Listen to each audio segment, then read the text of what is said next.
রক্তের মধ্যে বেড়ে ওঠা একজন পুরুষের জন্য নিজের সব অনুভূতি দিয়ে রেখেছে। ভালোবাসতে পারছে আর একটু অপেক্ষা করতে পারছে না। একটু অপেক্ষা করলে ক্ষতি কি?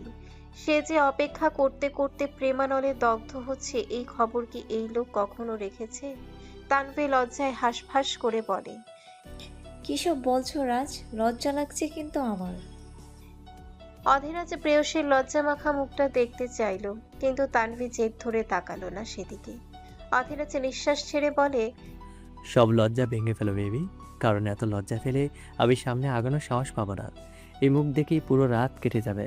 তানভি আরো সিটিয়ে যায়। অধীরাজ শব্দ করে হাসল। তানভীর দুই হাত আবারও আঁকড়ে ধরে বলে, তানভি, কাল আমাদের বিয়ে, আমি আর তুমি প্রতিজ্ঞাবদ্ধ হব। তানভীর শরীর যেন শূন্যে ভাসছে। থর থর করে কেঁপে ওঠে রমণীর শরীর। খুশির পরিমাণ এত ছিল যে গলায় কথা আটকে আসছে। ভাঙা গলায় বলে, আমাদের বিয়ে রাজ।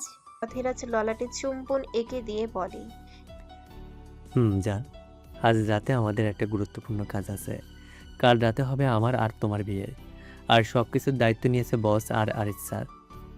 তানভি চোখের পানি আটকে রাখতে পারল না। শব্দ করে কেঁদে ওঠে মেয়েটা।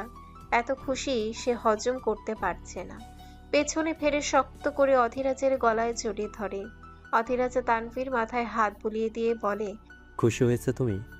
তানভি কান্নার বেগে হিচকি তুলে ফেলেছে। অধীরাজের বুকে মাথা রেখে কাঁদতে কাঁদতে বলে, আমার জীবনের সব থেকে খুশির সংবাদ এটা। এবার বাবা কতটুকু খুশি আমি, এই খুশির পরিমাণ আমি করতে পারবো না। আই লাভ ইউ রাজ।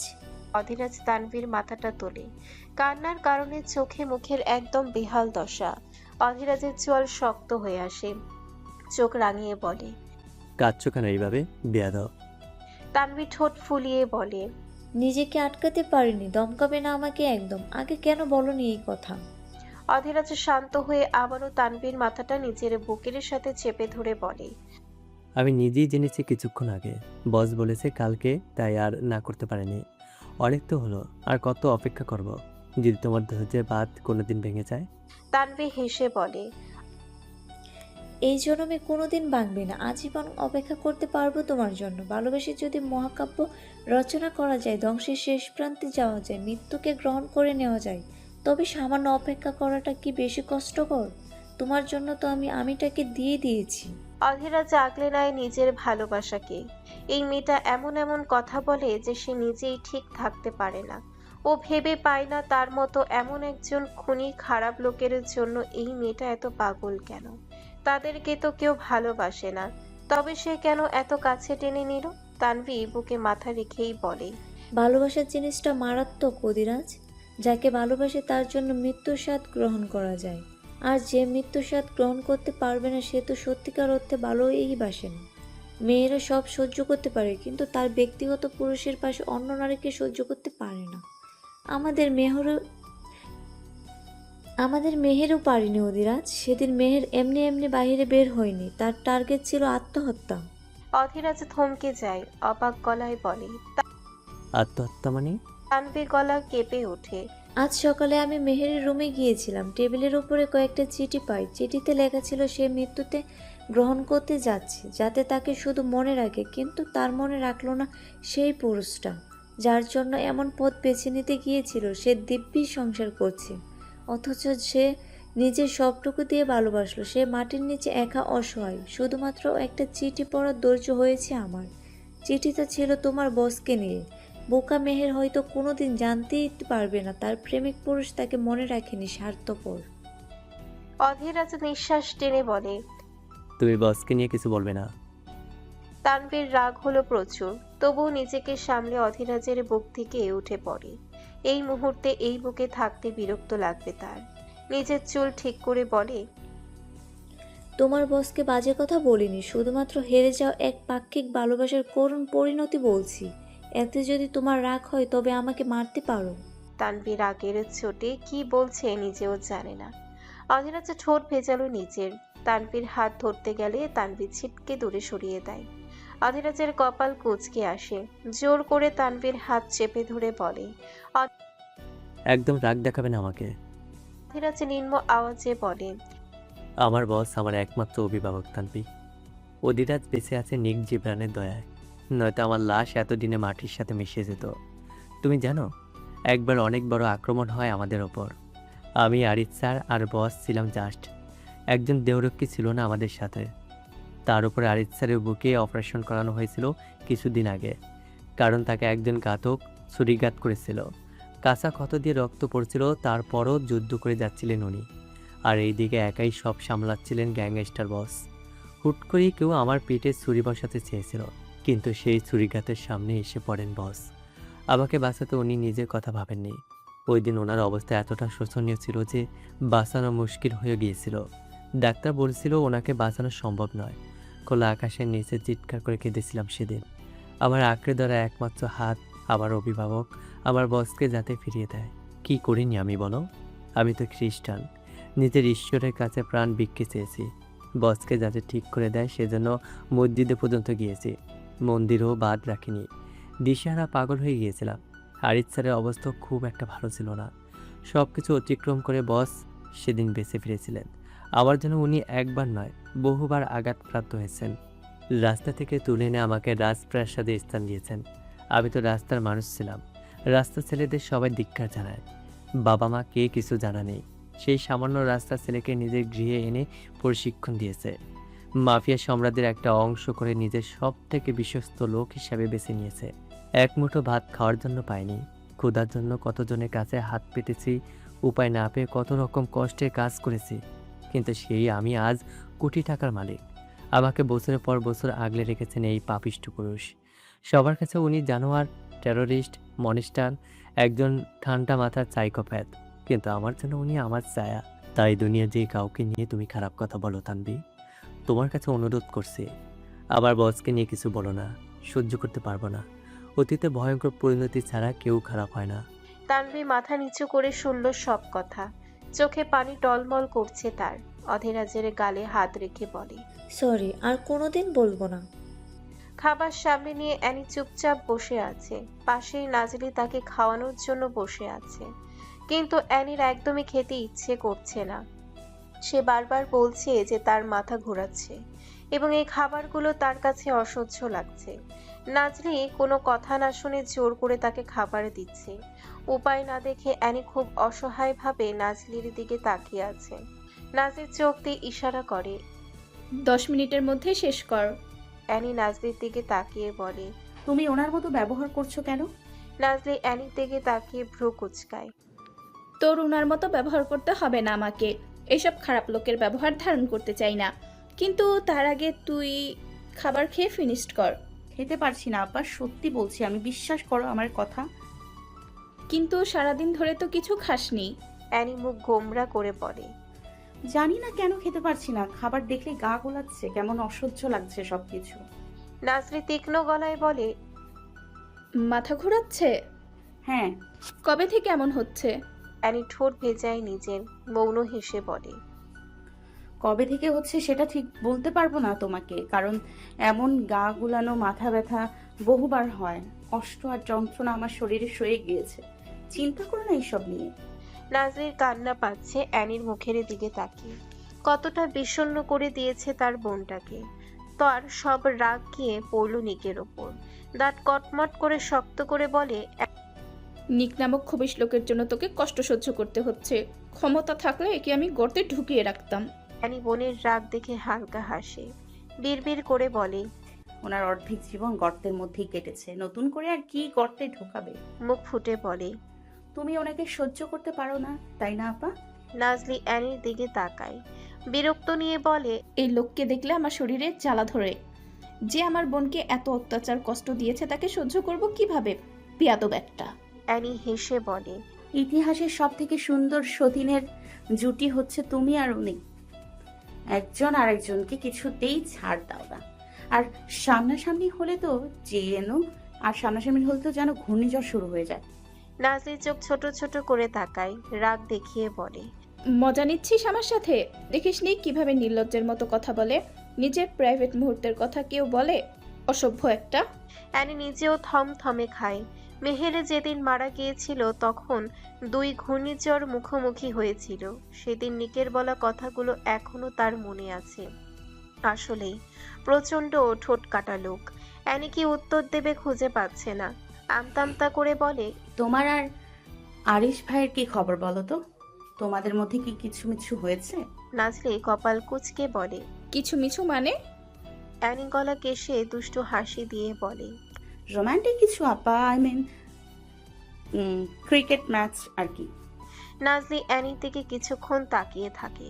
কথাটা বোঝার চেষ্টা করে। যখন বুঝতে পারে তখন সাথে সাথে চেঁচিয়ে ওঠে। নির্লজ্জের সাথে থেকে নিজেও নির্লজ্জ হয়ে গিয়েছিস এনি। কিসব প্রশ্ন করছিস আমাকে? অ্যানি ভোতা মুখে বলে, এত নিরামিষ কেন তুমি? একটু শেয়ার করলে কি হয়? আমরা একটু আপা, বলো না প্লিজ। নাজলি আবারও শান্ত হয়ে বসে আছে। ঠোঁট ভিজিয়ে বলে, হয়নি কিছু। পর মুহূর্তে রাগ ফুটিয়ে বলে, আর এমন হবেও না কিছু। এটা হচ্ছে আরেক নির্লজ্জ প্রজাতি, অবশ্য একই দলের, তাই মিল থাকবে স্বাভাবিক। অ্যানির পেট ফেটে হাসি পাচ্ছে। এখনো একটুও বদলায়নি। সে রাগ আর উন্মাদনা একটু কমেনি। এই মেয়ে সংসার করবে কিভাবে এত উগ্রতা নিয়ে? অ্যানি হালকা হেসে বলে, তুমি আরিশ ভাইয়াকে অনেক ভালোবাসো তাই না আপা? নাজলি নাক ছিটকে বলে। এমন ক্যাবলাকে ভালোবাসতে যাব কোন কষ্টে? অ্যানি চোখ দিয়ে ইশারা করে বলে, আসলেই আসলেই ক্যাবলা, কিন্তু গলা আর ঠোঁটের দাগ তো অন্য কিছু বলছে। সে যাই হোক, বদ্ধ রুমে অনেক কিছু হবে, কিন্তু তুমি ক্যাবলা বলতে পারলে? আরিশ ভাইয়া কত সুন্দর, হ্যান্ডসাম, স্মার্ট। যেমন ছেলেকে তুমি সব সময় চাইতে ঠিক তেমন। অনেক তো আড়ালে ভালোবাসলে, এইবার সময় থাকতে ভাব জমিয়ে নাও। ভালোবাসার খেলায় পিছিয়ে গেলে বাজভাবে হেরে যাবে। নাজলির চোখ রাঙিয়ে বলে, তোকে কি বললো আমি ভালোবাসি? তোমার চোখের লাজুকতা আপা, তোমার চোখের উন্মাদনা। মানুষ তখনই তার দেওয়া চিহ্ন আর নাম শুনে লজ্জা পায় যখন সে তাকে ভালোবাসে। ভালো না বাসলে তো ঘৃণা আর রাগ আসে, লজ্জা আর উন্মাদনা নয়। নাজলির বিষণ্ণ মনে হাসে। অ্যানির দিকে শান্ত তাকিয়ে বলে, সব ভালোবাসা পূর্ণতা পায় না বোন, কিছু ভালোবাসা দূর থেকে সুন্দর। পূর্ণতা জিনিস পূর্ণতা কেন পাবে না আপা? বরং অপূর্ণতা রাখা অন্যায়। নাজলির ভেতরে ছটফট আরম্ভ হয়। এই জিনিসটা সে নিতে পারে না। ভালোবাসা সে প্রকাশ করতে চায় না। এমন হৃদয়হীন লোককে কাছে টেনে কি লাভ? দিন শেষে এইভাবে ছন্নছড়া জীবন পার করতে হবে। এরা মরিচিকা, এদের স্পর্শ করতে নেই। অ্যানি কিছু বলতে যাবে, তার আগে নাজলি থামিয়ে দেয়। বসা থেকে উঠে আদেশ দিয়ে বলে, কষ্ট হলেও খাবারটা জোর করে খেয়ে নে। এভাবে খালি পেটে থাকলে আরো অসুস্থ হয়ে পড়বি। হয়তো দুর্বলতা থেকে এমন বোধ করছিস। কথাটা বলে নাজলি আর এক মুহূর্ত দাঁড়ালো না। বিয়ের ঘটনাটা একদম এড়িয়ে যায়। ঠান্ডা বাতাসে নিঃশ্বাস নেওয়া প্রয়োজন তার। এই মুহূর্তে দম বন্ধ হয়ে আসছে। সে কোনোদিনও আগ বাড়িয়ে ভালোবাসা স্বীকার করবে না। যদি কোনোদিন ওই লোক তাকে ভালোবাসি বলে আগলে নেয়, তবেই সে নিজের ভালোবাসা উৎসর্গ করবে, তার আগে নয়। নিশতি এক গভীর রাত, প্রকার রজনীর নিচ্ছিদ্র অন্ধকারে চলাচল নিমজ্জিত। চতুর্দিকে এক অশুভ ও স্থবির নীরবতা বিরাজমান। প্রকৃতির এই শব্দহীনতা যেন কোনো আসন্ন বিপদের সংকেত বহন করছে, যার পরশে শরীরের লোমকূপ শিহরিত হয়ে ওঠে। এই জনমানবহীন নিস্তব্ধতায় প্রতিটি ক্ষণ এক অজানা আতঙ্কে পরিপূর্ণ।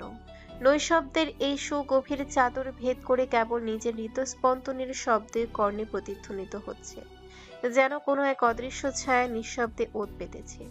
এক অসহ্য ও গা ছমছমে পরিবেশের মায়াজালে আবদ্ধ হয়ে সমগ্র প্রকৃতি এক রহস্যময় বিভীষিকায় পর্যবসিত হয়েছে। নির্জন রাতে ঠান্ডা বাতাস প্রবাহিত হচ্ছে। সে মনোমুগ্ধকর পরিবেশে চলছে কালো ব্যবসা চক্র। চারিপাশে তখন নিঝুম রাত, এক অদ্ভুত নিস্তব্ধতায় চারিদিক থম থম করছে। ঠিক সেই নির্জনতার মাঝখানে রানওয়েতে দাঁড়িয়ে আছে একটি কালো রঙের প্রাইভেট জেট। রাতের আবছা আলোয় বিমানের ধাতব শরীর থেকে এক ধরনের ঠান্ডা আবার ঠিকরে বের হচ্ছে। নিস্পন্দন ও নিঃশব্দ এই যানটি অন্ধকারের বুকে কোনো এক রহস্যময় যাত্রার অপেক্ষা করছে। চারিদিকের গা ছমছমে পরিবেশে সে নিস্তব্ধ রানওয়ের বুক ছিঁড়ে একটি কালো লিমুজিন এসে থামলো প্রাইভেট জেটের ঠিক সামনে। গাড়ির দরজা খোলার শব্দটিও এই শুনশান রাতে বজ্রপাতের মতো শোনাচ্ছে। ভারী বুটের মচমচে শব্দ তুলে গাড়ি থেকে বেরিয়ে এলেন সেই ব্যক্তি যার নামের দাপটে আন্ডারওয়ার্ল্ডের বাঘা বাঘা মানুষও থরথর করে কাঁপে। পরনে তার দামি কালো ওভারকোট আর চোখে হিমশীতল শূন্যতা। তার প্রতিটি পদক্ষেপে এক অঘোষিত আধিপত্য। তিনি যখন জেটের সিঁড়ির কাছে এসে দাঁড়ালেন তখন কাজ করতে থাকা লোকগুলোর হাতের গতি মুহূর্তেই স্লথ হয়ে যায়, চারিদিকের বাতাস হঠাৎ ভারী হয়ে ওঠে। নিঃশ্বাস নিতেও কষ্ট হচ্ছে সবার। মাফিয়া বস তার হাতের দামি চুরুটটিতে একটি শেষ টান দিয়ে ধোঁয়া ছাড়লেন। সেই ধোঁয়া রাতের কুয়াশার সাথে মিশে যায়। নিক প্রখর দৃষ্টিতে কার্গো হোল্ডের দিকে তাকায়, তারপর অত্যন্ত নিচু অথচ গম্ভীর স্বরে প্রশ্ন করে, কাজ কত দূর? একজন এগিয়ে এসে বলে। নিক সম্মতি দিয়ে দাঁড়িয়ে থাকলেন। তার দৃষ্টি তখন রানওয়ের শেষ সীমানার অন্ধকারের দিকে। বিমানের কার্গো হোল্ডের খোলা দরজা দিয়ে নিঃশব্দে ভেতরে তোলা হচ্ছে মাফিয়া সাম্রাজ্যের সব অবৈধ সম্পদ। শক্তিশালী কাঠের বাক্সে সযত্নে সাজানো রয়েছে অত্যাধুনিক সব মরণাস্ত্র, বিচ্ছিন্ন অবস্থায় থাকা স্নাইপার রাইফেল আর সাইলেন্সার লাগানো হ্যান্ডগান। একটি বিশেষ লকার বক্সে স্তরে স্তরে রাখা হয়েছে ভ্যাকুয়াম প্যাক করা কয়েক বিলিয়ন ইউরো এবং জাল বন্ড। গোপন একটি ধাতব বিফক্রেসের ভেতরে লুকোনো হয়েছে প্রচুর রক্তমাখা হীরা, যা আজ রাতে ইতালির আন্ডারওয়ার্ল্ডে হাত বদল হওয়ার কথা।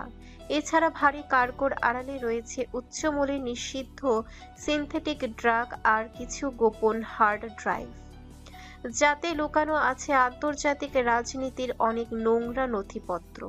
প্রতিটি বাক্স তোলার সময় মাফিয়াদের সশস্ত্র প্রহরীদের সতর্ক দৃষ্টি এদিক ওদিক ঘুরে যাচ্ছে। নিস্তব্ধ এই রজনী নিস্তব্ধতা ভঙ্গ করে কেবল ভারী বুটের শব্দ আর যান্ত্রিক ঘরঘরানি প্রতিধ্বনিত হচ্ছে।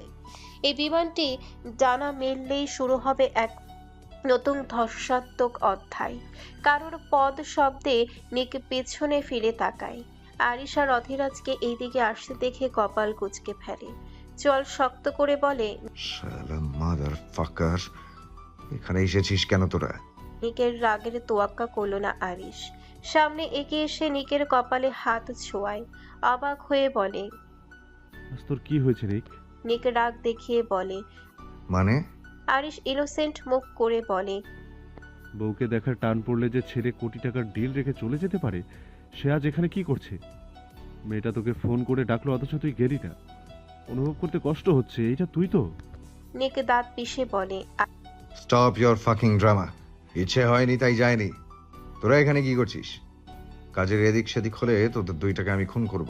আরিশ বিড়বিড় করে বলে, এমনভাবে রিয়েক্ট করছিস যেন অধিরাজের বিয়ের স্বাদ হচ্ছে না, তোর বিয়ের জন্য সাজানো হচ্ছে।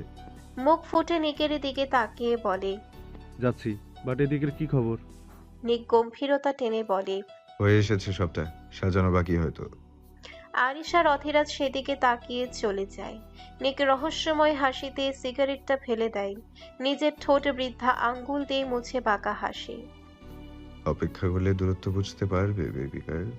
আমি চাই ছটফট করো আমার জন্য, আমাকে দেখার জন্য অস্থির হয়ে ওঠো। নিকের ভাবনার মধ্যে একজন গার্ড বলে। নিক সেদিকে তাকিয়ে গম্ভীর অথচ ঝাঁঝালো গলায় বলে, check everything again and let it go. কথাটা বলে নিক জেটের কাছে যায়। জেটের পেছন দিক যেতেই এক ভয়ানক আওয়াজে সবকিছু গর্জে ওঠে। মুহূর্তের মধ্যে সেই শান্ত ও হিমশীতল নিস্তব্ধতা ধূলিসাৎ হয়ে এক নরকীয় তাণ্ডবে রূপান্তরিত হয়। জেটের সামনে যখন বোমাটি আঘাত হানে তখন আগুনের এক বিশাল লেলিহান শিখা অন্ধকারের বুক চিরে আকাশের দিকে ধাবিত হয়।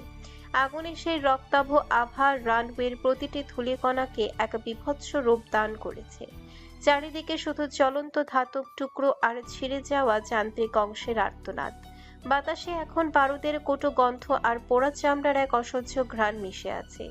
জেটের সে আভিজাত্য পূর্ণ মস্তক এখন এক কঙ্কাল সার ধ্বংসস্তূপে পরিণত হয়েছে। আগুনের শিখার নাচনে অনেকের ছায়া রানওয়ের উপরে দীর্ঘ হয়ে দুলছে। মনে হচ্ছে কোনো এক অশুভ প্রেতাত্মা বিদ্রুপ করছে এই পতন দেখে। দূর থেকে নিক্ষিপ্ত সে আগ্নেয়গিরির দিকে তাকিয়ে কেউ অট্ট হাসিতে ফেটে পড়ে। ধোঁয়ার কুণ্ডলি পাকিয়ে উঠছে রাতের আকাশে। যার আড়ালে ঘাতক হয়তো এখনো ওত পেতে আছে। কিছুক্ষণ আগে নিস্তব্ধতা এখন গা ছমছমে হয়ে উঠেছে। চারিপাশের পরিবেশ হয়ে উঠেছে এক রক্তাক্ত বিভীষিকা। ধ্বংসস্তূপের মধ্যে থেকে ফোঁটা ফোঁটা করে পড়ছে বিমানের জ্বালানি। কিছু অংশ আগুনের সংস্পর্শে এসে ছোট ছোট বিস্ফোরণ ঘটিয়ে মৃত্যুকে আরো নিশ্চিত করছে। বোমাটি এত বেশি মারাত্মক ছিল না, তাই হামলাটা বেশি দূর অবধি যায়নি। সামনে সবকিছু একদম ছাজরা হয়ে গিয়েছে। চারিপাশে ছড়িয়ে পড়ে সেই আতঙ্ক। আরিশ আর অধীরাজ এতটা দূর অবধি যায়নি। তাদের ফোন মেসেজ আসে। মেসেজটা দেখা মাত্রই আরিশের হাত থেকে ফোনটা প্রায় খসে পড়ার উপক্রম হয়। কিছুক্ষণ আগের বিকট শব্দ তবে এইটাই ছিল। চোখের কোণে হুট করে পানি চিকচিক করে ওঠে। এ পানিটুকু ছিল আগুনের লেলিহান শিখার চেয়েও তপ্ত। মেসেজের ওই পুড়ে ছাই হওয়ার কথাটি তার কলিজায় তীরের মতো বিচ্ছে। বুকের ভেতরটা এক অজানা আশঙ্কায় মোচড়ে দিয়ে উঠেছে। এক ধরনের ছটফটানি তাকে গ্রাস করে মুহূর্তেই। আর সধৈর্য হয়ে চেঁচিয়ে ওঠে, গাড়ি ঘুরিয়ে জেটের কাছে চল অধিরাজ। অধীরাজ এই অধৈর্য আরিশকে কখনো দেখেনি। কি এমন দেখেছে ফোনের মধ্যে?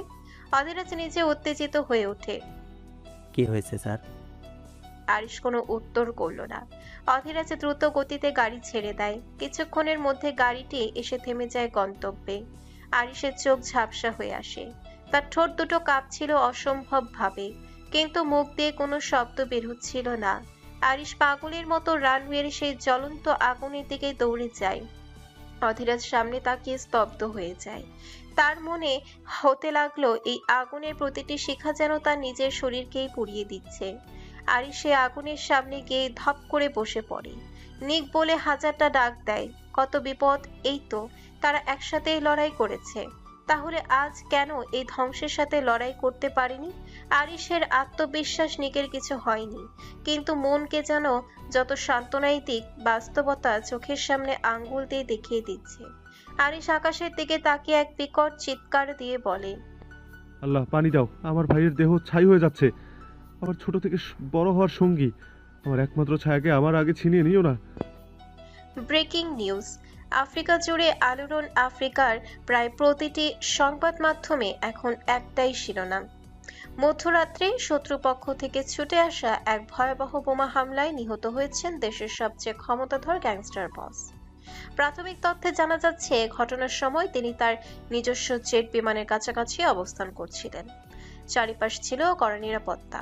বহু সংখ্যক সশস্ত্র গার্ড সর্বক্ষণ পাহারায় নিয়োজিত ছিল। তবুও প্রশ্ন উঠছে, এত শক্ত নিরাপত্তা বলয় ভেদ করে হামলাকারীরা কিভাবে বোমা নিক্ষেপ করতে সক্ষম হলো?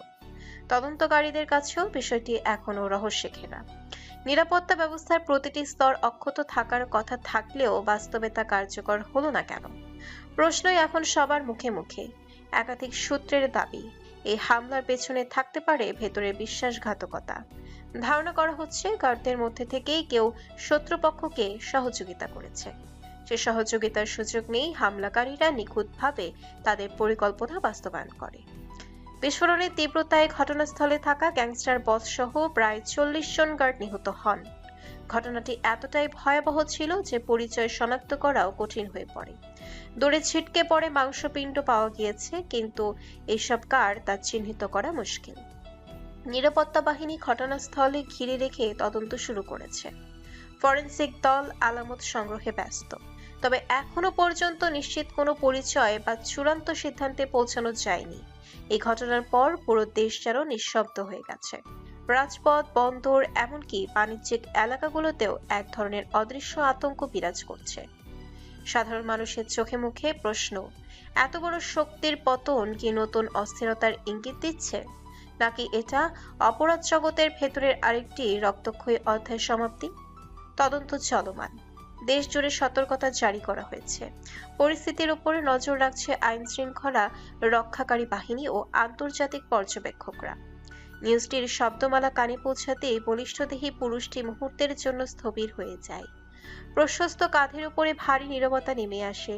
চোখের গভীরে জমে ওঠে ক্ষণিকের বিষণ্ণতার ছায়া। কয়েক সেকেন্ডের জন্য মনে হলো অতীতের কোনো অস্পষ্ট স্মৃতি তার চেতনাকে আচ্ছন্ন করে ধরেছে। শ্বাস প্রশ্বাস পর্যন্ত যেন নিয়ন্ত্রিত হয়ে পড়ে, কিন্তু সেই স্তব্ধতা দীর্ঘস্থায়ী হলো না। হঠাৎই কোনো অদৃশ্য চিন্তার স্ফুলিঙ্গ তার স্মৃতিপটে জ্বলে উঠতেই ঠোঁটের কোণে জন্ম নেয় এক বক্র ও অর্থবহ হাসি। যেন এই হাসির আড়ালে লুকিয়ে আছে অগণিত অপ্রকাশিত রহস্য ও অদম্য আত্মবিশ্বাস। লোকটা চোয়াল শক্ত হয়ে ওঠে, চোখের পাতায় জমে থাকা বিষণ্ণতা ধীরে ধীরে সরে গিয়ে জায়গা করে নেয় শীতল দৃঢ়তায়। তীক্ষ্ণ দৃষ্টি তখনও স্ক্রিনে স্থির, এক পলকও বিচ্যুত নয়। সংবাদ পাঠকের কণ্ঠ ভেসে আসছে দূর থেকে, অথচ তার মন এখন অনেক গভীরে ঘটনার পরত পরত বিশ্লেষণে ব্যস্ত। আলোছায়ার ভেতরে দাঁড়িয়ে থাকা সেই পুরুষটির অবয়বে স্পষ্ট হয়ে উঠল এক নিঃশব্দ ঘোষণা। যার জন্য মায়া হচ্ছে নিক, তার জন্য মায়া হচ্ছে নিক। যতই হোক একসময় বন্ধু ছিলে। তোর জন্য মায়া হচ্ছে নিক। যতই হোক একসময় বন্ধু ছিলে আমরা। তোর জন্য মায়া হচ্ছে নিক। যতই হোক একসময় বন্ধু ছিলে আমার, কিন্তু তুই আমার জীবনের সব আলো সুখ কেড়ে নিয়েছিস। আমার বেঁচে থাকার একমাত্র অবলম্বন আমার পাখিটাকে আমার কাছ থেকে ছিনিয়ে নিয়েছিস। আমাকে দুর্বল জায়গায় নিজের ক্ষমতা বানিয়েছিস, ভয় দেখিয়েছিস এনিকে। চাইকে ওর সামনে আমার অতীত খুলে দিবি। আমি তার চোখে ঘৃণা দেখতে চাইনি। দিনের পর দিন বুকে কষ্ট নিয়ে রাত পার করেছি। খোলা আকাশের নিচে চিৎকার করে গেলেছি, সৃষ্টিকর্তার কাছে প্রার্থনা করে বলেছি, সে সে কেন আমার হলো না? যার জন্য সব ছাড়লাম সে কেন আমাকে ছাড়লো? কেন ছিনিয়ে নেওয়া হলো আমার ভালোবাসাকে? এত কষ্ট কেন দেওয়া হচ্ছে আমাকে? সৃষ্টিকর্তা মনে হয় এতদিনে আমার আর্তনাদ, আমার চিৎকার শুনেছে, কিন্তু তাকে একদম পৃথিবী থেকে বিদায় করে দিবে জানা ছিল না। আমি আমার ভালোবাসা আমার নিজের বুকে নিয়ে আসবো, কিন্তু দেখ, আটকানোর মতো কেউ থাকবে না। একবার আমার অপেক্ষা করব না, সোজা কবুল বলে নিজের রানী করে ঘরে তুলব। গ্যাংস্টার বস তবে অবশেষে হেরে গেল। নাবিদ বাঁকা হেসে নিউজ বন্ধ করে দেয়। আজ কতদিন পর সে হেসেছে তার জানা নেই। তার জীবনে প্রতি সেকেন্ড হাহাকার লেগে গিয়েছিল। তার ভালোবাসা, তার পাখিকে নিজের করে নেওয়ার সময় হয়ে গিয়েছে। রাত যখন গভীর হয়েছিল তখন চারিপাশে আগুন, তখন চারিপাশে অনেকটা ছড়িয়ে গিয়েছিল। জেটের ভেতরে ছিল সব মরণাস্ত্র, ফলে আগুনে আরো দাউ দাউ করে জ্বলে ওঠে, চারিদিকে ছড়িয়ে পড়ে। আরিশের কোনো দিকে খেয়াল ছিল না। দুনিয়া পড়ে ছাই হয়ে যাক, তার মস্তিষ্কে ঘুরছিল নিক কোথায়? নিক কি পুড়ে গিয়েছে? যার ছায়াতলে সে বড় হয়েছে, যার হাত ছিল তার নির্ভরতা, তার পুড়ে যাওয়া শরীরের ছাই সে কিভাবে দেখবে?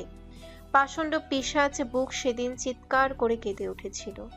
যুগ যুগ ধরে যে চোখ দিয়ে অশ্রু ঝরেনি, পরপর বোন আর ভাইরূপী বন্ধুকে হারিয়ে আরিশ দিশেহারা। নিজেকে টিকিয়ে রাখার মতো শক্তি ছিল না তার কাছে। আগুনের লেলিহান শিখার সামনে জ্ঞান হারিয়ে জমিনে পড়ে যায়। অধীরাজ দৌড়ে গিয়ে শক্ত ও ভারী দেহটাকে আগলে নেয়। অধীরাজের নিজের ও শ্বাস বন্ধ হয়ে আসে, কিন্তু এই মুহূর্তে সেও যদি ভেঙে পড়ে তবে শত্রুরা অস্তিত্বই মুছে দেবে। অধীরাজের শরীর কাঁপছিল অসম্ভবভাবে, তবুও নিজেকে মিথ্যে আশ্বাস দিয়ে মনোবল শক্ত রাখে। গর্তের সাহায্যে এই আগুনের ধ্বংসলীলা নিভানো হয়। সময়ের ব্যবধানে আরিশকে হসপিটালে নিয়ে যাওয়া হয়। আরিশের অবস্থাও ছিল প্রচুর খারাপ। মস্তিষ্কে এতটা চাপ খেয়েছে যে সে নিজেই সজ্ঞানে আসতে চাচ্ছে না। প্রায় 12 ঘন্টা অজ্ঞান অবস্থায় কেটে যায় হসপিটালের বেডে। সময় যখন প্রায় দুপুর গড়িয়ে বিকেল, আগুনের স্পর্শে আরিশের শরীরে অনেক জায়গায় ক্ষত হয়ে গিয়েছে। শরীরে ব্যান্ডেজ নিয়ে আরিশ পা রাখে সেই মিনারে যেখানে গ্যাংস্টার বসের প্রাণ ভোমরাকে যত্ন করে রাখা হয়েছে। আরিশ খুব ভালো করেই জানে এই ঘটনা শোনার পর অ্যানি খুব বেশি একটা রিয়্যাক্ট করবে না। নিকের মৃত্যুতে হয়তো অনেক খুশিও হবে। তার মুক্তিতে এখন কেউ আটকাতে পারবে না।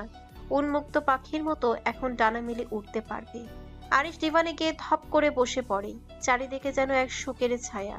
প্রতিটা গার্ডের চোখে কেমন বিষণ্ণতার স্পষ্ট ছাপ।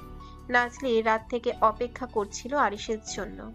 আরিশ মিনারে এসেছে জানতে পেরে দ্রুত নিচে নেমে আসে। এতটা অধৈর্য ছিল যে শরীরে ওড়না জড়াতে ভুলে গিয়েছে। আরিশের সাথে অধীরাজকে দেখে হতভম্ব হয়ে যায়। আরিশ চোখ তুলে তাকায় নাজলির দিকে। অধীরাজ নিজের দৃষ্টি অন্যদিকে ঘুরিয়ে ফেলে।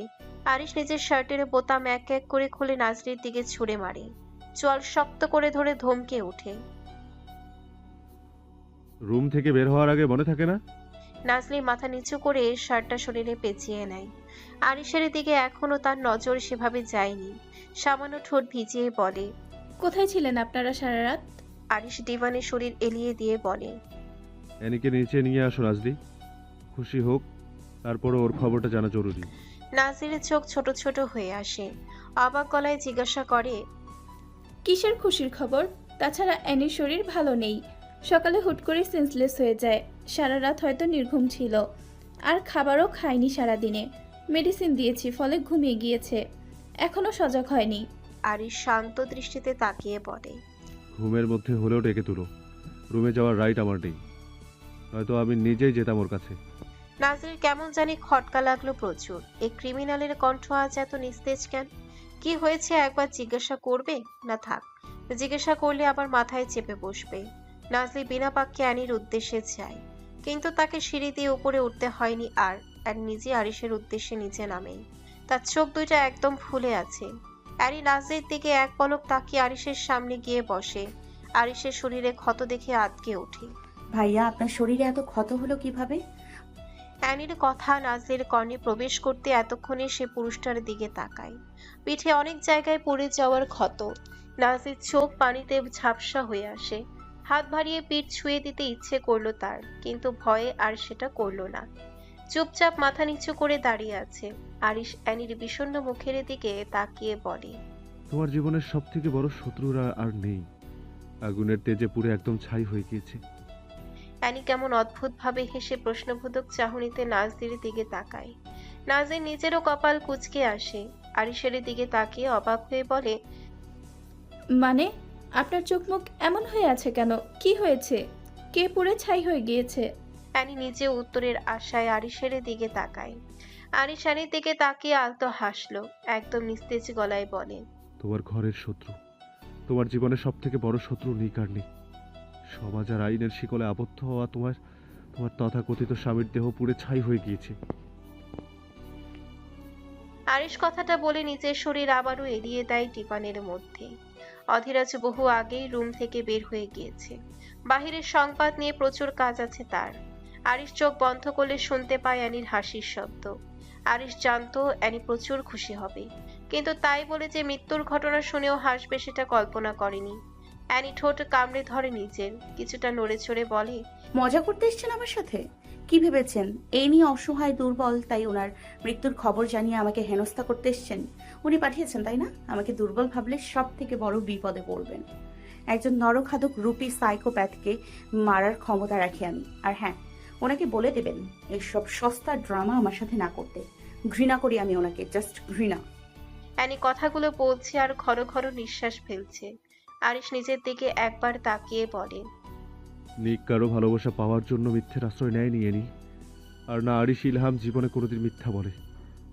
শত্রুদের ঘায়েল করার জন্য অনেক সময় ছলনার আশ্রয় নেয়, কিন্তু এই মুহূর্তে তোমার সামনে দাঁড়িয়ে এসব নিয়ে মিথ্যা বলার ক্ষমতা আর সাহস কোনোটা আমার নেই। আমার শরীরের ক্ষত দেখতে পাচ্ছ? এইসব আগুনের উত্তাপনের কারণে হয়েছে।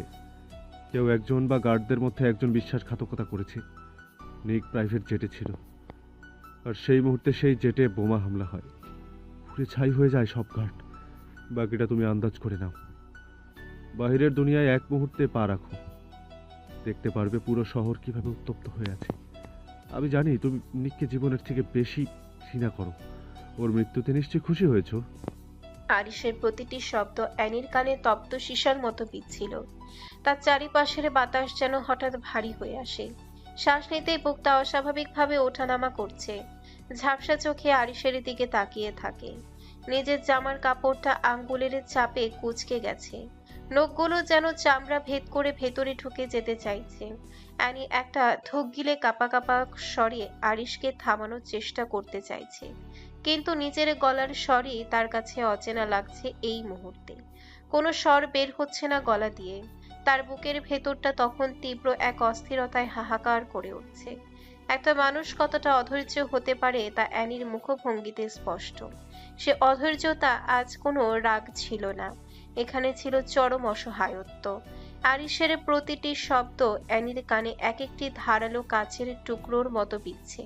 সে চাচ্ছে আরিশ এখনই হেসে উঠুক, বলুক, ভয় পাচ্ছ কেন? আরে মজা করছিলাম আমি। কিন্তু আরিশের পাথরের মতো শান্ত মুখ আর চোখের গভীর শীতলতা অ্যানিকে ভেতরে ভেতরে একদম ভেঙে চুরমার করে দিচ্ছে।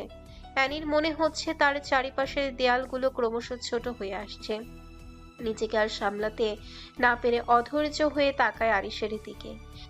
দোহাই লাগে ভাইয়া, আমার সাথে মজা করবেন না প্লিজ। আরিশ একই ভঙ্গিতে বলে, নিকার নেই আনি, নিজের হাতে সব ঠিক করে এসেছি। নিক যদি বেঁচে থাকতো তবে সর্বপ্রথম আমি জানাতাম। অ্যানি আর নিজেকে ধরে রাখতে পারল না। আরিশের নিষ্ঠুর সত্যটা তার সহ্যের সীমা ছাড়িয়ে যায়। মুহূর্তের উন্মাদনায় সে হাতের কাছে থাকা ভারী ফুলদানিটা সজোরে মেঝেতে আছড়ে দেয়। এক বিকট শব্দে কাচের ফুলদানিটা চূর্ণ বিচূর্ণ হয়ে চারিদিকে ছড়িয়ে পড়ে চারিদিকে। সেই তীক্ষ্ণ শব্দটা যেন অ্যানির ভেতরে জমে থাকা যন্ত্রণারই একটা বহিঃপ্রকাশ। ডিভান থেকে বিদ্যুৎ বেগে উঠে দাঁড়িয়ে উন্মাদের মতো চেঁচিয়ে ওঠে, এইসব কথা আর বলবেন না। উনি বেঁচে আছে, উনি নেই মানে কি বোঝাতে চেয়েছেন? উনি মরে গিয়েছে?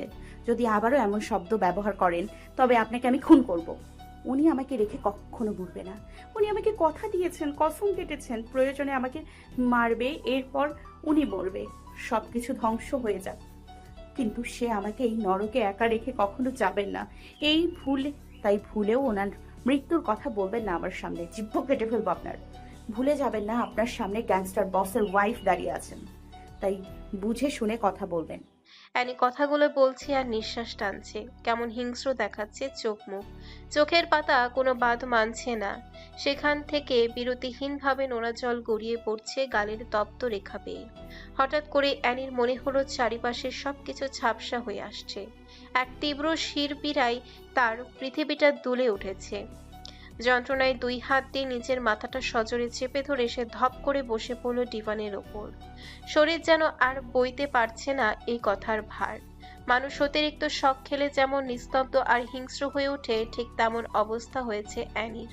অ্যানির শরীরে কেঁপে পড়ে যাচ্ছিল। নাজলি মুহূর্তকাল দেরি না করে দ্রুত পায়ে এগিয়ে আসে। পরম মমতায় অ্যানিকে নিজের বুকের মাঝে টেনে নেয়। নাজির সেই আশ্রয়ের স্পর্শ পাওয়া মাত্রই অ্যানির ভেতরের সবটুকু আর্তনাদ বাঁধ ভাঙে এতক্ষণে। নাজির বুকে মুখ লুকিয়ে সে টুকরে কেঁদে ওঠে। তোমার স্বামীকে চুপ করতে বলো আপা, সে কেন এমন জঘন্য কথা বলছে? নাজির নিজেও স্থির হয়ে গিয়েছে।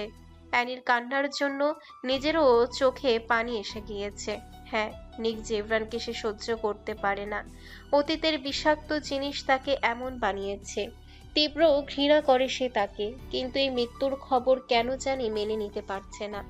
আরিশের দিকে তাকিয়ে কাপা গলায় বলে, সত্যি বলছেন? আরিশ এক নজর তাকালেও নাজলির দিকে। তার দৃষ্টি বারবার অ্যানির দিকে যাচ্ছে। যাকে ঘৃণা করে তার মৃত্যুতে কাঁদছে কেন এই রমণী? আরিশের কলিজায় মুচড়ে দিয়ে উঠে এই দৃশ্য। নিক, তুই দেখতে পাচ্ছিস তোর মৃত্যুতে কেউ একজন কাঁদছে, যার চোখের ঘৃণা দেখতে পেয়ে দিশেহারা হয়ে পড়তি, তার চোখে আজ তোকে ঘিরে অজস্র বেদনা। হুট করে অ্যানির পুরো দুনিয়া ঘুরে আসে। নাজদের বুক থেকে মাথা তুলে সোজা নিজের রুমের দিকে এগিয়ে যায়। কেমন নিস্তব্ধ সেই হাঁটা। আরিশ নিঃশ্বাস ফেলে বের হয়ে যায় মিনার থেকে। নাজরি স্তব্ধ হয়ে বসে থাকে সেই একই জায়গায়। অ্যানি রুমের ভেতরে গিয়ে নিজের ফোনটা হাতে তুলে নেয়।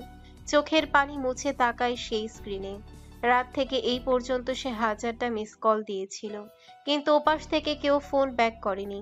কেমন যেন পুরো শরীর কাঁপছে, চোখ দিয়ে সবকিছু অন্ধকার হয়ে আসছে। দরজার সামনে তাকালে মনে হচ্ছে পাষাণ্ড ব্যক্তিটা সেখানে দাঁড়িয়ে আছে তীক্ষ্ণ দৃষ্টিতে। বিছানায় তাকালে মনে হচ্ছে এখানেই আষ্টে পৃষ্ঠে জড়িয়ে ধরে রেখেছে তাকে। দিশেহারা হয়ে অ্যানি চুল খামচে ধরে নিজের হাতে থাকা ফোনটাকে আছড়ে ফেলে দেয়ালের সাথে। এতটা জোরে ফেলেছে যে মোবাইলের কোনো অস্তিত্বের ঠিক নেই।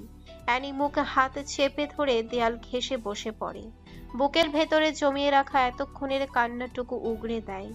মাথা চেপে ধরে চিৎকার দিয়ে ওঠে, যাবেন না প্লিজ, আমাকে ছেড়ে যাবেন না, ফিরে আসুন, একবারের জন্য ফিরে আসুন আমার কাছে।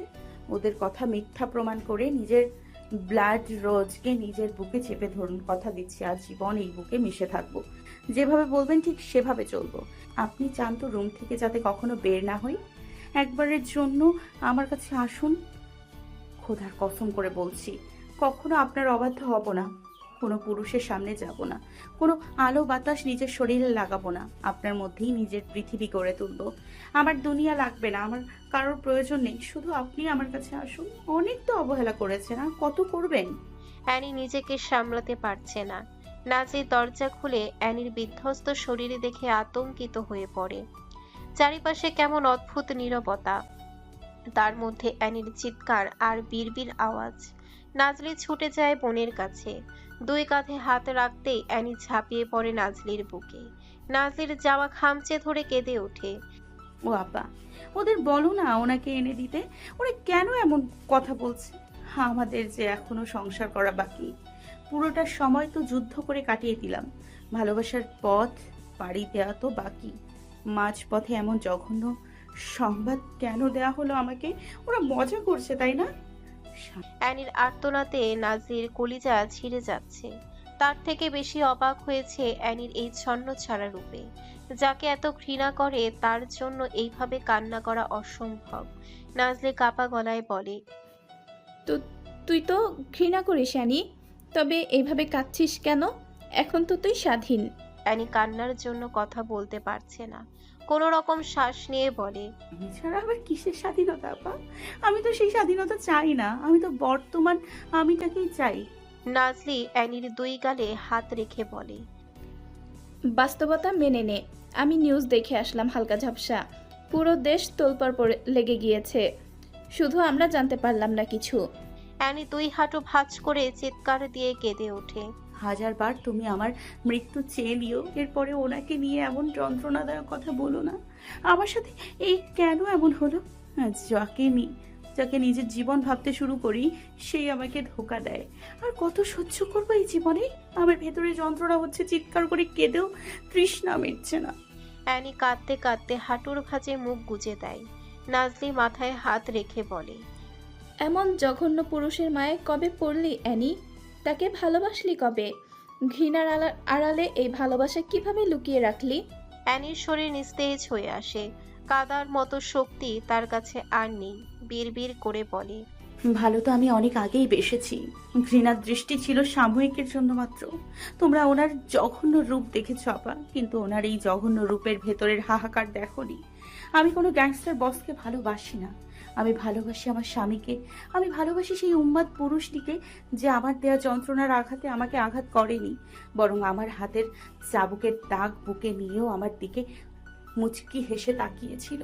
তোমরা ওনার সেই কোমল রূপ দেখোনি যেটা আমি দেখেছি, ওনার চোখের গভীরে লুকিয়ে থাকা নীরব ক্লান্তি, তার শক্ত কণ্ঠের আড়ালে জমে থাকা আমার জন্য এক অব্যক্ত ভালোবাসা।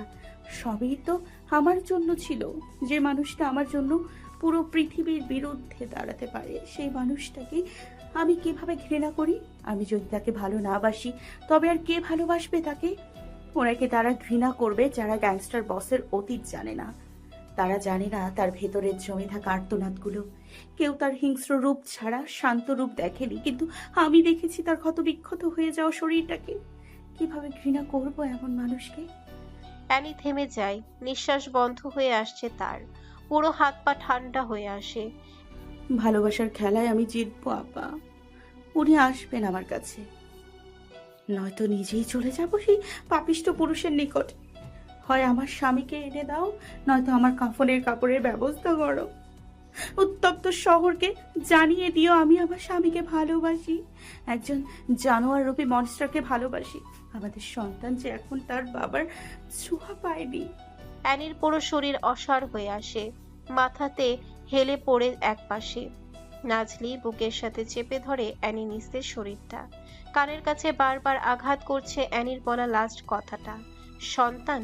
নাজলির বুক ধুক ধুক করে ওঠে। তার মানে তার সন্দেহ সঠিক ছিল। কিভাবে সামলাবে এখন সে? নিস্তব্ধ রাত চারপাশকে পাথরের মতো ভারী করে রেখেছে। শুনশান নীরবতার ভেতর বিছানার মধ্যেই নিদ্রামগ্ন হয়ে আছে রমণীটি। অথচ অচেতন ঘুমের আড়াল ভেদ করে তার অনুভূতিতে কাঁপন জেগে ওঠে। দরজার পাল্লা ধীরে ধীরে খুলছে, কেউ নিঃশব্দে ভেতরে প্রবেশ করে। মস্তিষ্ক সতর্ক সংকেত ছুড়ে দেয়, সজাগ হও। মুহূর্তের মধ্যেই অ্যানি চোখ মেলে তাকালো সে অন্ধকারের দিকে। তীব্র মাথা ব্যথায় সে মরে যাচ্ছে। চোখ খুলতে পারছে না কোনোভাবেই, তবু অধৈর্য হয়ে তাকিয়ে থাকে অন্ধকারের দিকে। প্রতিবারের মতোই নিকের ধূসর চোখের সেই তীক্ষ্ণ শীতল চাহনি অন্ধকারে ঝলঝল করে ওঠে। অদৃশ্য ক্ষমতার ভারে ঘেরা তার উপস্থিতি ঘরটাকে মুহূর্তেই বদলে দেয়। সেই মাফিয়া কোর্টে মোড়া অবয়ব, বাম কবজিতে ঝকঝকে গ্রাফ ডায়মন্ডস, হ্যালুসিনেশন এর ব্রেসলেট, ঘাড় ছুঁয়ে থাকা ব্লাশ করা চুল। নিকের উপস্থিতি দেখা মাত্র অ্যানির ঠোঁটে অজান্তেই ফুটে উঠল এক হালকা হাসি। পুরো দিনের অশান্তি পার করে নিকের এই উপস্থিতি অ্যানির কাছে ছিল নিঃশ্বাস আটকে আসার মতো। অধৈর্য হয়ে ছুটে যায় নিকের দিকে। সে জানতো এই মানুষটি বেশি সময় তার থেকে দূরে থাকতে পারবে না। যে এক মুহূর্ত চোখের আড়াল হলে অস্থির হয়ে ওঠে, না দেখলে চিৎকার চেঁচামেচিতে ফেটে পড়ে, সে কিভাবে এত দীর্ঘ রাত পার করে দেবে তাকে না দেখে? অ্যানির কানে এসে আঘাত করে নিকের সেই পরিচিত আদরে ডাক। করে যা আমার। অ্যানি শুনল, একরাশ প্রশান্তি নিয়ে চোখ বন্ধ করে ফেলে। এই ডাকটা তার হৃদয়ে দুমড়ে মুচড়ে দেয়। এত প্রশান্তি কেন এই শব্দটার মধ্যে? মুহূর্তে অভিমানী বুক ভেঙে আসে তার। চোখের পানি বাদ মানছে না, কথা আটকে আসছে গলায়। ভাঙা গলায় বলে, ওরা আপনাকে নিয়ে অযথা বক্তব্য ছড়াচ্ছিল, ওরা আপনাকে নিয়ে অযথায় মন্তব্য ছড়াচ্ছিল। আমি জানতাম আমাকে রেখে কখনো যাবেন না। আপনাকে একটা কথা জানানো হয়নি, কথাটা শুনবেন না? নিকের সেই শান্ত শীতল কণ্ঠস্বর। সব শুনবো আমি। একদিনে নিজের কি অবস্থা করেছিস বেবি? অ্যানি ঠোঁট কামড়ে ধরে বলে। অসুন্দর দেখাচ্ছে? নিক আলতো হাসল। অ্যানি চোখে চোখ রেখে বলে, তোমার পুরো শরীর যদি ঝলসে গিয়ে আত্মাটাও জীবিত থাকে, তবুও তুমি আমার কাছে পৃথিবীর শ্রেষ্ঠ সুন্দরী নারী থাকবে। অ্যানি লাজুকে হেসে আরেকটু এগিয়ে যায় নিকের দিকে। নিক তাকিয়ে থাকে অ্যানির দিকে। অ্যানি ঠোঁট কামড়ে ধরে রাখে। ইচ্ছে করছে বুকে ঝাঁপিয়ে পড়তে, কিন্তু এই পাষণ্ড পুরুষ তাকে বুকে টানছে না কেন? রাগ তো তার করার কথা, তাহলে উনি কেন এমন রোবটের মতো দাঁড়িয়ে আছে? অ্যানি আর অপেক্ষা করলো না কারো। নিককে ছুতে যাবে তার আগেই সবকিছু অদৃশ্য। অ্যানির শ্বাস যেন বন্ধ হয়ে আসছে। হারিয়ে ফেলার এক তীব্র ভয় আবারও তার শরীরকে চেপে ধরে। তার চোখ যায় ব্যালকনির দিকে। সেখানে মনে হচ্ছে নিকে দাঁড়িয়ে আছে, কিন্তু স্পর্শ করতে হলে সব হাওয়া হয়ে যায়। অ্যানি নিজের মানসিক ভারসাম্য ঠিক রাখতে পারছে না। আধারে ডুবে থাকা ঘরটায় নিজেকে এখন এক জীবন্ত ধ্বংসস্তূপ মনে হচ্ছে। তার শ্বাস প্রশ্বাস দ্রুত থেকে দ্রুততর হচ্ছে। মনে হচ্ছে ফুসফুস দুটো ছিঁড়ে যাবে এই মুহূর্তে। নিজের দুই হাতে নিজের চুল খামচে ধরে বিছানায় বসে পড়ে। চোখ জোড়া আতঙ্কে বিস্ফোরিত হয়ে ওঠে। চারিপাশে নিস্তব্ধতা, এখন তার কানে ড্রামের মতো বাজছে একটি কথা। হাহাকার যখন মস্তিষ্কের শিরায় শিরায় বিষের মতো ছড়িয়ে পড়ে, তখন মানুষ আয়নার সামনে দাঁড়িয়েও নিজেকে চিনতে ভুল করে। অ্যানি বিছানা থেকে গড়িয়ে মেঝেতে পড়ে যায়। ঠান্ডা মেঝের স্পর্শে তার মনে হলো নিক হয়তো এই মেঝেতেই কোথাও লুকিয়ে আছে, তাকে দেখছে আর তার এই ছটফটানি উপভোগ করছে। কিন্তু কোথাও তার অস্তিত্ব নেই। নিকের উপস্থিতি কোথাও না পেয়ে অ্যানি কেঁদে ওঠে। একা একা বিড়বিড় করতে থাকে। করটির ভেতরে হাজারটা ভাঙা কাচের টুকরো যেন একসাথে নড়ে উঠছে। কোনো এক পাশ থেকে বাস্তব চিৎকার করে বলছে, নিক নেই, নিক নেই, নিক ও নেই। কিন্তু অ্যানির অবাধ্য মন সেই চুক্তি মানতে নারাজ। সে এখনো বাতাসে নিকের সেই তামাকু মেশানো পারফিউমের গন্ধ পাচ্ছে। চোখে লেগে আছে সেই দামি ঘড়ির কাঁটার ঝিলিক। মস্তিষ্ক এক ভয়াবহ লুপে আটকে গেছে। সে যতবার নিকের সেই রোবটের মতো দাঁড়িয়ে থাকা ঠান্ডা চাহনিটা মনে করছে, ততবার তার বুক চিরে একটা আর্তনাদ বেরিয়ে আসতে চাইছে। নিক কেন তাকে বুকে টানলো না? তীব্র যন্ত্রণায় অ্যানির মাথার রগগুলো ছিঁড়ে যাচ্ছে। মনে পড়ে নিকের সেই কথাগুলো। তুমি আমাকে ভালোবাসবে বেবি গার্ল, আর যেদিন ভালোবাসবে সেদিন আমাকে হারিয়ে আমার থেকে বড় সাইকোতে পরিণত হবে। অ্যানি মেঝেতে বসে কেঁদে ওঠে, বিড়বিড় করে বলে, আপনার কথাটাকে সত্যি প্রমাণ করতে আমাকে এত কষ্ট দিচ্ছেন। দেখুন, কথা সত্যি হলো, কিন্তু সেই কথার ভার বহন করার ক্ষমতা আমার হচ্ছে না। আমি পাগল, আমি উন্মাদ হয়ে উঠছি। হারাতে না চাইলে প্লিজ ফিরে আসুন আমার কাছে। আপনার কাছে আমার পৃথিবী গড়ে তুলতে চাই। 1 মাস পেরিয়ে যায়। এই 1 মাসের ভেতরে অনেক কিছুর পরিবর্তন এসেছে। 1 মাস ধরে আরিশের কোনো খোঁজ নেই। কোথায় আছে এই সূত্র কেউ জানে না। অধীরাজ 2 বারের জন্য এসেছিল মিনারে। নাজলি বারবার জিজ্ঞাসা করেছিল আরিশের কথা। অধীরাজ মাথা নিচু করে নিজ স্বরে শুধু বলেছিল, আমার জানা নেই ম্যাম, সময় আসলে স্যার আসবে, আপনি চিন্তা করবেন না। কিন্তু নাজরির ছটফট মন চিন্তায় আরো অস্থির হয়ে ওঠে। শত্রুরা যখন নিকের মতো এমন ক্ষমতাবান গ্যাংস্টারকে এমন মৃত্যু দিয়েছে, সেখানে আরিশ যে নিরাপদে আছে তার কি নিশ্চয়তা আছে? নিকে হারিয়ে লোকটা নিশ্চয়ই উন্মাদ হয়ে আছে। ভাইয়ের সমতুল্য বন্ধুর মৃত্যুর প্রতিশোধ তো অবশ্যই নেবে। এই আঘাত প্রতিঘাত রক্তাক্ত খেলায় যদি ওনারও কিছু হয়ে যায় তখন? নাজরি চিন্তায় অস্থির হয়ে ওঠে। এই 1 মাস ধরে সে শুধু কেঁদেই যাচ্ছে। বাহিরে বের হওয়ার কোনো উপায় নেই। বাহির থেকে সবকিছু বন্ধ করে রেখে গিয়েছে। নাজরি এই সব আর নিতে পারছে না। একদিকে আরিশের চিন্তা, অন্যদিকে অ্যানির চিন্তায় সে 2 মিনিটের জন্য ভালোভাবে নিঃশ্বাস নিতে পারছে না। অ্যানির অবস্থাও একদম নাজেহাল হয়ে পড়েছে। অন্ধকার রুমের ভেতরে সারাদিন বসে থাকে, একা একা কারোর সাথে কথা বলে, বিড়বিড় করতে থাকে, আবার হুট করে পাগলের মতো কাঁদতে থাকে। সে কান্নার রূপ নেয় কখনো চিৎকার, আবার কখনো গুনগুন করা আওয়াজে। রুমের লাইট জ্বালাতে দেয় না কাউকে। কেমন গা ছমছমে ঘুটঘুটে অন্ধকার রুমে মেঝেতে দেয়াল ঘেঁষে বসে থাকে সারাদিন। দিন দিন কেমন মানসিক রোগীর মতো ব্যবহার শুরু করে দিয়েছে। নাজলি পারছে না নিজে চিৎকার করে কাঁদতে। নিজের আদরের ছোট বোনটার এমন কষ্ট সে কিভাবে সহ্য করবে? সে ডিভানে মাথায় হাত দিয়ে বসে আছে, খুব করে চাইছে তার শত্রু নিক জেভরান ফিরে আসুক। এই মুহূর্তে এই হৃদয়হীন ব্যক্তিটা প্রচুর দরকার অ্যানির পাশে। নাজরি ডিভান থেকে উঠে নিজের রুমের দিকে যেতে চাইল। দরজা খোলার শব্দে পেছন ফিরে কপাল কুঁচকে তাকায়। বিধ্বস্ত এলোমেলো আরিশকে দেখে নাজলির শ্বাস বন্ধ হয়ে আসে। কতদিন পর, ঠিক 1 মাস পর সে এই মুখটা দেখতে পেয়েছে। নাজলির বুক ভেঙে কান্না আসছে। প্রতি সেকেন্ডে ভয় নিয়ে মুহূর্তগুলো পার করেছে সে। আরিশকে একদম সুস্থ দেখে ঠোঁটের কোণে হাসি ফুটে ওঠে। সে এক মুহূর্তের জন্য ভুলে যায় এই মানুষটার সাথে তার তেমন সম্পর্ক নেই। এই লোকটা তাকে একটুও ভালোবাসে না। ভালো না বাসুক, কিন্তু সে তো পাগলের মতো ভালোবাসে। একটু জড়িয়ে ধরে অশ্রু বিসর্জন দিলে কি খুব বেশি অন্যায় হয়ে যাবে? নাজরি ছুটে যায় আরিশের দিকে। আরিশ এতক্ষণ নাজরির দিকে তাকিয়েছিল। রমণী স্বামীর বুকে ঝাঁপিয়ে পড়ে এক প্রকার। আরিশ মোটেও প্রস্তুত ছিল না এমন একটা পরিস্থিতির সাথে। কিছুটা অবাক হয়ে ঠোঁট কামড়ে ধরে নিজের। নাজলি আরিশের শার্ট খামচে ধরে শক্ত করে। কান্না আটকে রাখার ফলে হেঁচকে উঠে যায় এক প্রকার। আপনি ঠিক আছেন? কিছু হয়নি তো আপনার? এতদিন কোথায় ছিলেন? একবারও আমার সামনে আসার প্রয়োজন বোধ করেননি? শত্রুরা আপনাকে কিছু করেনি তো? নাজলি পরপর প্রশ্ন করেই যাচ্ছে, যেন অনেক দিন ধরে লুকানো প্রশ্নগুলো একত্রে বিসর্জন দিচ্ছে। আরিশ পরম যত্নে নাজলির পিঠে নিজের হাত রাখে, অন্য হাত দিয়ে মাথায় স্পর্শ করে বলে, কয়টা প্রশ্নের উত্তর দেব? নাজলি নাক টেনে উত্তর দেয়, যতগুলো করেছি। আরিশ নিঃশ্বাস টানে ঘন ঘন, নিজেকে শান্ত রেখে শীতল গলায় বলে, কাজে ছিলাম। এই 1 মাসে একবারও আমার কথা মনে পড়েনি? আরিশ চোখ ছোট ছোট করে ফেলে। এই মেয়ে হুট করে এত ভালো হলো কিভাবে? আরিশ বুঝেও খোঁচা মেরে বলে, তোমার কথা মনে হবে কেন? কে তুমি? আবেগের মধ্যে আরিশের এমন কথায় নাজলির হৃদয়ে যে কেউ পাথর নিক্ষেপ করে। সত্যি এই তো কোনো মনে করবে তাকে। বোকা রমণী বুঝতেই পারেনি পুরুষরা তাকে রাগানোর জন্য এমন কথা বলেছে। না বুঝে অভিমানে সরে আসে আরিশের কাছ থেকে। বিষণ্ণ মনে ডিভানে বসে মলিন হেসে বলে, সরি, একটু বেশি আবেগী হয়ে গিয়েছিলাম। আরিশ নিজেও একদম বিধ্বস্ত।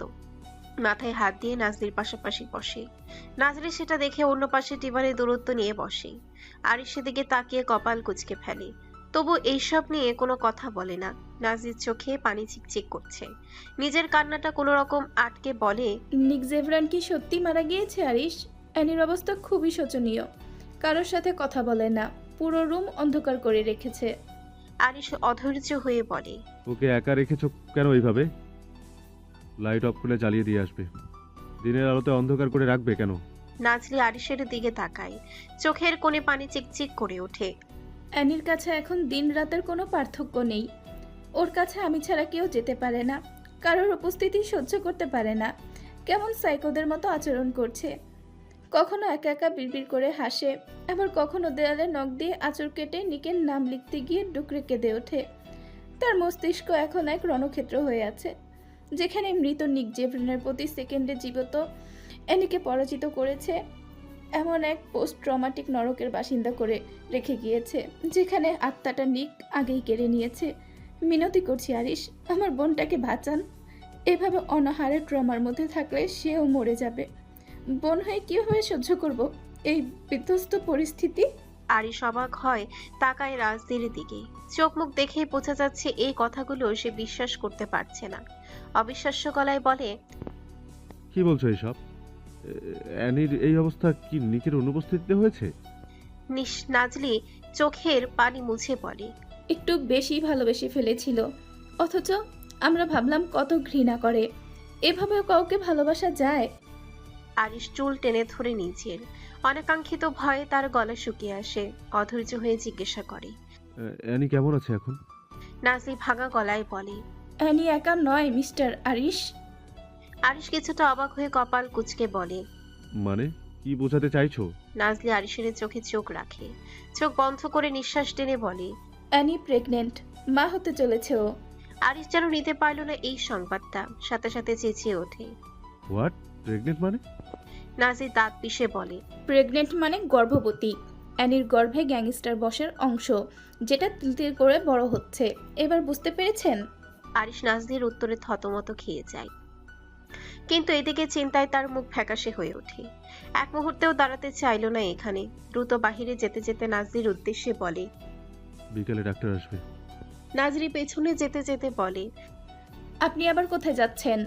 আরিশের ফ্যাকাশে মুখ দেখে নাজলির বুক ধুক করে ওঠে। পেছন থেকে আরিশের হাত চেপে ধরে বলে, কোথায় যাচ্ছেন আপনি? কিসের এত তাড়া? কি লুকাচ্ছেন আমার কাছে? আরিশ না চাইতেও পেছন ফিরে তাকায়। নাজির চোখে মুখে প্রশ্ন ঝলঝল করছে। আরিশ তপ্ত শ্বাস ফেলে নাজির দুই কাঁধে হাত রাখে। স্ত্রীর মলিন নির্ঘুম চোখের দিকে তাকিয়ে ঠোঁট কামড়ে ধরে নিজের। আচমকা নাজিরের কপালে সময় ব্যয় করে শক্ত করে চুমু খায়। ঠোঁটে আলতো চুমু খেয়ে নিচের স্বরে বলে, মাফিয়া সাম্রাজ্যের একমাত্র বস নিক, তার অনুপস্থিতিতে সব আমার কাঁধে এসে পড়েছে। পুরো সাম্রাজ্য আমাকে সামলাতে হচ্ছে। এত ভয় কেন পাচ্ছ আমাকে নিয়ে? ভালো তো একটুও বাসো না। অবশ্য নিকের মতো এইভাবে হারিয়ে গিয়ে তোমার ভালোবাসার পরিমাণ উপলব্ধি করতে ইচ্ছে হচ্ছে। অ্যানি ট্রমাতে চলে গিয়েছে, আর তুমি আমার জন্য কি করতে, এইটা অন্তত দেখতে চাইতাম। নাজির চোখ ছলছল করে ওঠে। হারিয়ে যাওয়ার যখন এত ইচ্ছে, তখন নিজের জীবনের সাথে আমার জীবন বেঁধেছেন কেন? স্বার্থপর পুরুষ আপনি। ভালো তো আপনিও বাসেন না, আমি কেন একা বাসবো? আরিশ কপাল কুঁচকে বলে, একা ভালোবাসা যায় না। তুমি ভুলেও একদিন বলতে পারতে যে আপনাকে অনেক ভালোবাসি, তবে আমি হাজারটা উত্তর দিয়ে দিতাম। আপনার ক্ষেত্রে হয়নি কেন এটা? আপনিও ভুল করে বলে ফেলতেন। আরিশ নাজদের চিবুকে ধরে বলে, ক্রিমিনাল লিডার আরিশ ইলহাম কোনো ভুল করে না। যেটা তার প্রয়োজন ওটা সে ছিনিয়ে নেয়। নাজনি মাথা নিচু করে ফেলে। আরিশ অবাক হয় প্রচুর। আজ কোনো ঝগড়া করলো না। আশ্চর্য। পরিস্থিতির কথা ভেবে আরিশ নিঃশ্বাস টানে। নাজের উদ্দেশ্যে বলে, চিন্তা করো না আমার জন্য। নিক আমার শরীর নাজলি, আর আমি ছিলাম সামান্য ছায়া। শরীর যখন ছাই হয়ে গিয়েছে, সেখানে ছায়া এমনিতেও মৃত। মৃত মানুষকে আবার কে মারতে আসবে? নাজির চোখ তুলে তাকায়। আরিশের অশ্রু সিক্ত নয়ন তার চোখ এড়ায়নি। আরিশ নিজেও এক মুহূর্তে দাঁড়ায়নি এই জায়গায়। নাজির চোখে ভেসে আসছে আরিশের অশ্রু ভেজা দুটি চোখ। কয়েক মাসের ব্যবধানে বোন আর বন্ধুকে হারিয়ে লোকটা একদম ভেঙে পড়েছে। শুধু পারছে না চিৎকার করে কাঁদতে। আরিশ বেশি দূরে যেতে পারেনি। গেটের সামনে যেতে নাবিদ আঁকড়ে ধরে তার পথ। আরিশের ভ্রু কুঁচকে আসে। নাবিদ বারবার ভেতরের দিকে তাকাচ্ছে। আরিশের দিকে তাকিয়ে বলে, আমার এনি ভিতরে আছে। আরিশ ফুরফুরে মেজাজে নাবিদকে দেখলো। ঠোঁট কামড়ে বিদ্রুপ হেসে বলে, শত্রু মরে যাওয়াতে খুব খুশি হয়েছিস? নাবিদ আর আরিশের চোখে চোখ রেখে বলে, নিক যদি আমাকে কেটে ফেলতো তবুও আমি অভিযোগ করতাম না, কিন্তু ও আমার আত্মাটাকে নির্দয়ভাবে ছিনিয়ে এনেছে। ঘৃণা করি আমি ওই বিশ্বাসটাকে। তার মৃত্যুতে খুশি হওয়া কি অপরাধ? আরিশ তাদের দাঁত পিষে নিজের রাগ নিয়ন্ত্রণ করে। নাবিদ বাঁকা হেসে বলে, এইবার সময় হয়ে গিয়েছে, আমার ফুলকে আমার ঘরে তুলবো। এই সময়টা অপেক্ষা আমি প্রতি সেকেন্ড ধরে করেছি। আমার ভালোবাসা বোঝার ক্ষমতা তাদের হয়নি আরিশ। নাবিদ কথা শেষ করতে আরিশ নাবিদের বাম কাঁধে হাত রাখে। গ্রীবাদেশে নাড়িয়ে বলে। অ্যানি তোর কাছে যাবে না নাভিদ। নাবিদ ভ্রু কুঁচকে বলে, মানে কি বোঝাতে চাইছিস? আটকানোর ক্ষমতা থাকলে আটকাতে দেখা। মানে কি বোঝাতে চাইছিস? আটকানোর ক্ষমতা থাকলে আটকে দেখা। তোর চোখের সামনে দিয়ে এনিকে নিয়ে যায়। এনি নিশ্চয় আমার জন্য অপেক্ষা করেছে, কারণ নিকের মৃত্যুর ওর মুক্তি মিলবে, জাহান্নাম থেকে মুক্তি পাবে সে। আরিশ শব্দ করে হেসে নাবিদের মাথায় হালকা চাপড় মেরে বলে, আমিও ভেবেছি অ্যানির মতো খুশি হয়তো কেউ হয়নি, অথচ বাস্তবতা ঠিক অন্যটা করেছে। তুই যদি অ্যানিকে এই মিনার থেকে নিয়ে যেতে পারিস তবে সত্যি বলছি একটু আটকাবো না। আর অ্যানি যদি তোর সাথে যায় তবে আমি আরিশ তোর সামনে নাক ক্ষত দেব।